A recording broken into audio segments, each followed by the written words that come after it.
एक पिता ने अपने बेटे की बहुत अच्छी तरह से परवरिश की, उसे अच्छी तरह से पढ़ाया और लिखाया और एक सफल इंसान बनाया। इसी के बल पर बेटा एक कंपनी में बड़ा अधिकारी बन गया। हजारों लोग उसके अधीन काम करने लगे। एक दिन पिता ने सोचा क्यों ना बेटे के ऑफिस में जाकर उससे मिला जाए।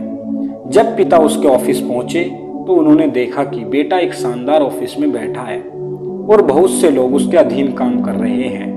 ये देखकर पिता को बहुत गर्व हुआ। पिता अपने बेटे के चैम्बर में गए और पीछे जाकर उसके कंधे पर हाथ रखकर खड़े हो गए। इसके बाद पिता ने अपने बेटे से पूछा, इस दुनिया का सबसे शक्तिशाली इंसान कौन है? बेटे ने पिता को बड़े प्यार से हंसते हुए कहा, मेरे अलावा कौन हो सकता है पिताजी? पिता को इस जवाब की आशा नहीं थी। उसे विश्वास था कि उसका बेटा गर्व से कहेगा, पिताजी, इस दुनिया के सबसे शक्तिशाली इंसान आप हैं, जिन्होंने मुझे इतना योग्य बनाया। बेटे का जवाब सुनकर पिता की आंखें भर आई।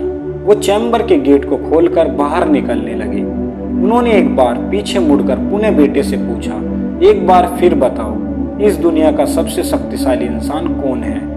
पुत्र ने इस बार कहा, पिताजी, आप हैं इस दुनिया के सबसे शक्तिशाली इंसान।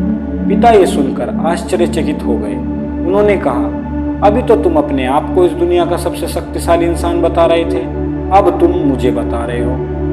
बेटे ने हंसते हुए उन्हें अपने सामने बिठाते हुए कहा, पिताजी, उस समय आपका हाथ मेरे कंधे पर था।